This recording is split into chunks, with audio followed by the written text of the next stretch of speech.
Hi everyone, and welcome to Writer's Mind. I'm your host, CP Biolois.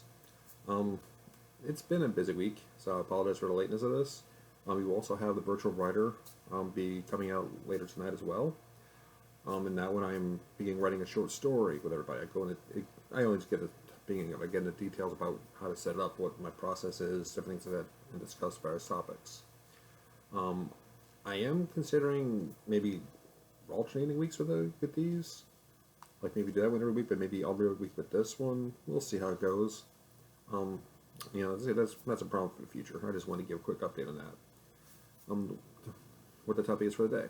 You know, for me, like I said, like I was saying, the virtual writer, my whole purpose there is to write from scratch. Like I went into that. I didn't even know what I was writing. I had no clue about the genre. I had no clue what kind of story I was going to do, characters, anything else. So we basically literally started from scratch and built up and started.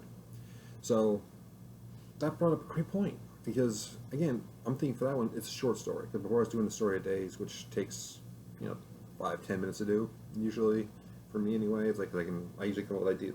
Sorry, my hair's just kind of annoying right there. You come with like these little ideas. They come in pretty fast, pretty easy, and for me it's hard to get it down to 100 words for my rule than not. But then I was thinking for this one, okay, doing a short story. Well, how in depth want to go? And that's where I'm thinking each genre has its different aspects of what it needs, as far as um, technique, yeah, but more like planning of knowing what's going on, of keeping track of everything. We always hear things like story Bibles, because we need to know, like, say, well, did Thomas, if he leaves room on page 21, but then on page 35 he's sitting there, when did he come in? It's little things like that. I mean, it's gonna sound bad. I don't mean to sound like, but like, as indies, we are often criticized a lot harsher for missing something than traditional press or TV shows. I mean, if you look at them, you see mistakes all the time, especially now. Didn't necessarily used to be, but now it's just gotten, it's kind of got a little bit on quality control. I mean, budget cuts and things like that. I'm guessing, but it's like, I mean, it happens, and plus it's people. We're humans. We all have issues. We always forget something. We make mistakes. So I was like, but I think we're always Chris a little harder on it. So that's one thing. We at least want to try to make sure we get that type of thing squared away, and that's where it comes in different genres. Like we have the story Bibles, pretty much for every genre. It's like, or we should, especially if it's a series, because yeah, I am guilty of this. Book 2, 3, whatever in the series, you kind of forget what's in there. You look it up. Okay, you have an idea, then you do something. You might create a relationship that wasn't quite exactly what it was in book 1. And you might get caught, you might not. It's like depends. A lot of times people, you just want to be entertained. We're not overly critical in general. It's just some people are, and those are the ones that say, "Oh, indies. This is why you're indie." Although Chris has covered, whatever. It just happens. So it's mainly to us try to limit the criticism we get. It's not so much a complaint, but just trying to limit what we have, make sure we do the best we can to get the best products out there. And story bubbles come in place. That way we, like personnel, like our cast list. Like for me, I took the name from, I love the Dragonlance books, like the original Dragonlance books, and they have a thing called dramatis personae, which, dramatic persons in the cast. I like that term. So I use that for my own personal notes. I list the people. For my Sword and Flame series, I also listed the gods and the places, because I had a lot. I created a world from scratch. I couldn't just Google, well, what's this part in New York, or what's this part in Venice, Italy, or no, I created the whole world myself, so I had to take notes. It is what it is. And it's not as detailed as it should be, maybe, but for me it worked because I don't really use outlines too much. For me, if I do an outline, it's like a bullet point. Say, okay, just out of point one, point two, point, like different points I want to make. And my brain being very little. Give me an idea. If you give me directions and you say turn right on the second street, I will turn right on the second street. Even if it's an alley, to me that's a street. That's just how my brain works. I'm like, well, did they count the alley or didn't they count the alley? It is a street. You do walk in it, you do drive. So that's how my brain works. It's very literal. So I see the outline, even bullet points are standard outline, and I focus on going from one point to the other. So I connect the dots, and it doesn't. And when I do that, I mean, my brain focuses on that, and I don't like create. You know what I mean? It's just how I am. I don't really flesh it out. I don't go on the adventure to discover it. When I write a story book, I tend to usually know how it's going to begin, the climax, and how's it going to end. The rest is a fun for me. It's a journey to get there. I get there. Sometimes a little longer, sometimes a little less. Need some side journeys, but I get there. On that line, I don't really have that journey. If that makes any sense at all. I kind of just I go from this point to this point. I connect the dots. And I kind of look at it, and it ends up being a little shorter than usual. I might just barely creep over the 50,000 word mark. It's like where others I might have no problem reading 80,000. I've noticed that since I've more been writing, not handwriting, I've been writing more on a computer since about 2015. They've gotten a little shorter. I love passive voice, so that kind of adds words to it. But at the same time, it's like I'm more to the point. You know what I mean? It's like because I know in my head I'm trying to make these points. Like each chapter I'm trying to do it, and a lot of them I wrote during NaNoWriMo, so that kind of helped because I'd write what we had in the write-ins, and then I would have to rewrite it and flesh it out more afterwards, and it gets exhausting. It's just what it is. But that's how my brain works. So I couldn't really follow an outline. I get a habit, so I have my notes. I know what I want to accomplish, but if I follow too intently, or if I really have it over outlined, some people need to know, like Jane and Paul meet on page 126. That's them. That's great. More power to them. That works for them. Awesome. For me, not so much. And that's where again, our individuality. It's why it's art. It's not a set science. It's not a set formula. For some, a formula works, and if it works for others, great. Some pass it off as it must be done this way. Others pass off, say do what you wish, and that's what. And I'm more in the second one. It's like, but take what every time we work at something, we're tons of information. Take what works for you. Set the rest aside. Make it work. You find your own style. You find your own rhythm. You tell your own stories. It's like it doesn't matter. If this one must be totally formulaic or not. Enjoy it. That's how we create. And that's my biggest thing. I say we have the story Bibles, and that's where they come in handy because for me it's a reference point. I go back. What's that city's name? What's this name? What's this character's name? I keep like a separate sheet, like a separate document, so I can just reference it fast instead of scrolling up and down. Like if you're writing a page 225 of your book and you need to scroll back to page 1, it's pain. So this way to have a separate document. And it's like a reference for me. It's a bullet point. But something that, we really should use. I'm guilty of it. I can look at all my series, my children, and there are some inconsistencies in there because this character wasn't exactly like this, or that wasn't like that, or they didn't get along. It happens. I do it, because I try to fit into the story and try to keep it as true as possible. And at the time, it may feel like it's working. Looking back, it's like maybe not so much. Maybe I should have put a little bit more into this or kept better track of it. So that's just us. That's human nature. We always tweak things. Whether it's soap operas, whether it's movies, they change things from one thing to another to kind of fit. It works. It's entertainment, right? We're having fun. We're playing. And with that in mind, like I said, each genre has its own rules. We have our story Bible. But then we have to look at the genre we're going to write. Like for myself, I've written pretty much every genre except rom-com, mystery, and westerns. And I think a couple I kind of touched on. Like I did somewhat of the soft sci-fi one type of thing like that. I want to do more of those. I want to write those, but they're each different ones. Mysteries especially are super, super, super detailed. That's where you have to, because if you're, especially from a detective point of view, good detective notices everything. They notice this, they'll let's say a line of pencil at the desk, but one pencil will be in there and it'll be crooked. Everything will be straight, but the pencil will be crooked. Why is it crooked? It must have just been writing something, but there's no notepad. And that's something, maybe a little nuance that will tie into the story later on. That the writer needs to show. Just little things like that. We have to be able to keep track of it. So we have to be able to be ready to be very detailed on it, or we can play a little bit looser, less detail, more. Like I said, my stories are always character based and coming of age, so it won't necessarily be as detailed as that, or because I don't put huge emphasis on detail, the ones I show would be important.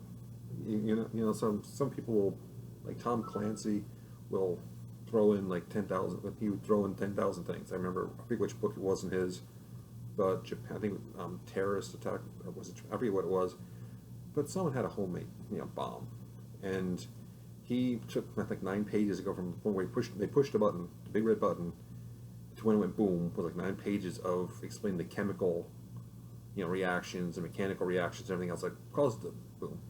And it's like, okay, it's cool, but really, I mean, it's like you push, boom, it explodes. You know, building destroyed or whatever. That's how easy it is. Maybe describe a little bit more here and there for certain people, like what they experience and everything. Like, but it's like, it's each our own. For me, I don't really need that. I love his Jack Ryan universe, but for me, that was a bit much. So when it comes down to it, it's always what serves our story. I said if you go into horror, yeah, you're going to need more gore. You're going to need something to keep people off balance. One thing like I did in my second slasher book, and it's a crowning moment in so many different ways, in so many different categories. I had a character. He was a retired teacher, if I remember right. Very kind, sweet man. But I also sat there, I'm like, well, what can I do to show how kind and sweet and loving he is, but also be something that make the reader say, what the? And it's like, this is screwed up. This is creepy. And I thought, well, he lost his wife. He can't let go of his wife. Most people have the ashes and always hold an urn or something like that, or with a picture. I thought, okay, maybe he dabbled in taxidermy, he knew someone, he had her stuffed. He had his wife stuffed in her chair next to him. It's, you know, Texas Chainsaw Massacre type. I mean, it's like every sort of wrong in the book. So creepy, so this, so that. At the same time, it's just his ultimate act of love because he can't let her go. He loves her that much. So it's also so sweet. And I came up with that. I'm not, this is just great for this character. It just kind of shows just that attachment. It's just like an idea I had. I'm like, I just want to do something special for this one. And in horror, you have that stuff. In mystery, you have that. But it's like, it depends, and depending which one it is, how far do you go in the gore when you do something. In most horror, you might say, oh, okay, is she rotting? She's doing this and that. Mystery, okay, she's stuffed. That's really weird, but maybe you notice something's off. Each one has its own rules. Fantasy is pretty, especially epic fantasy. It's our own world. We're creating them from scratch, but they will always be compared to J.R.R. Tolkien or George R.R. Martin. I mean, I'm personally, I prefer Robert Howard. That's just my personal thing. But, they're always compared to them. Everyone said that, oh, it's always a Lord of the Rings knockoff, or it's this, or it's that. Yeah. I mean, those are the three biggest names. Like in horror, Stephen King's one of the biggest names. Edgar Allan Poe. And the satire, like, Mark Twain. It's like you have certain people who just resonate with certain genres, and we emulate who we read and who we idolize. We just love those stories, so we tell those stories. But, it's like, but, free ranging. So a lot of times, we fall into the Tolkien-esque mindset or the Martin mindset. And we want to be more political, do more action. We just want more world building and story and lore building. So it's like, it's different rules that we need to look at, like a high fantasy, more magic, or the magical rules. How does it work in our world?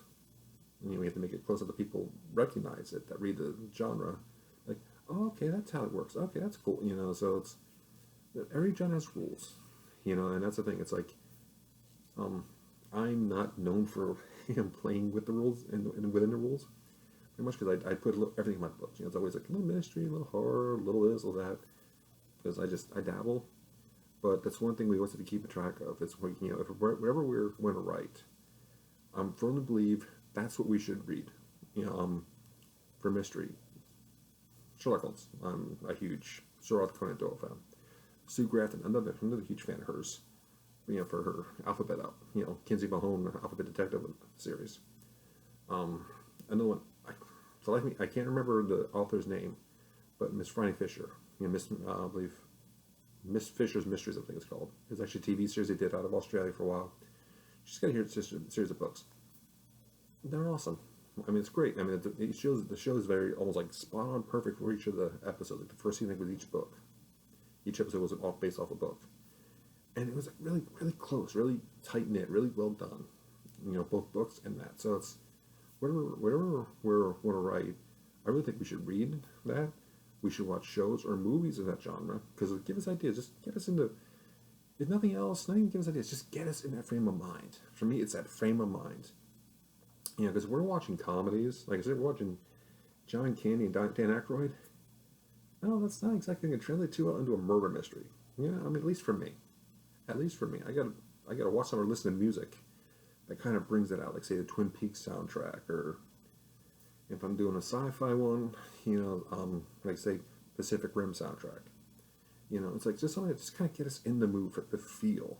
I mean, it's always about that feel, and that's what helps us. But it's like, you know, we need to understand the rules, and we understand, you know, find that feel. At least for me. Again, not everyone's like me. Obviously, we're all different. We all follow our own paths. But yeah, it's learning the rules. Like the westerns, great one. Oh, I just spaced. Crud. I don't remember his name. I'll think about it 5 minutes from now. But it's like I almost had it. But one that I loved that my dad introduced me to was Zane Grey's Young Forester. It was a western, was like a modern western. You know, it actually got me into forest ranger activities in forestry. It's really cool. You know, it's really a nice little adventure. You know, Treasure Island, great for pirates. You know, just different things like that. You know, and each one has its own rules, like how it's gone about. Especially like modern day, we have so much information we can draw on. We have so many books, so many movies, so many shows, so much everything we can draw inspiration from. We can understand the rules. We can talk to authors of that genre. We can watch their podcasts, watch their interviews, read their books. Excuse me.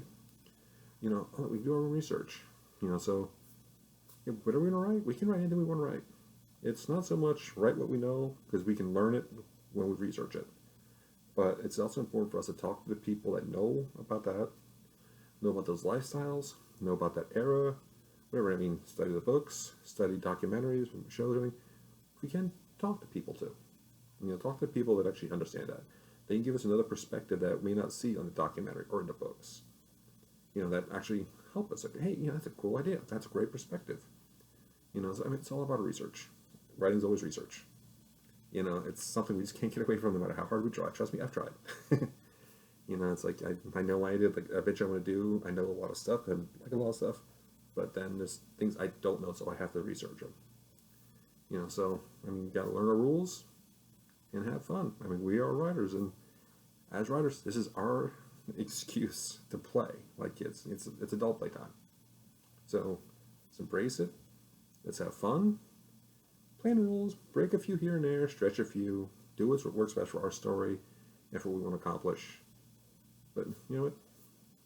Have fun with it. That's the biggest thing. Have fun telling our stories, and our readers will have fun. Right. Thank you for joining me. If you could please like, subscribe, and share. Let me know your thoughts in the comments below. What do you think about the different genres? What's your favorite genre? What would you like to write in? What would you like to read more of? Yeah, like I said, comment away. Let me know your thoughts, and I'll see you next time. Have a great one, guys. And as always, let your imaginations fly. Have a great day.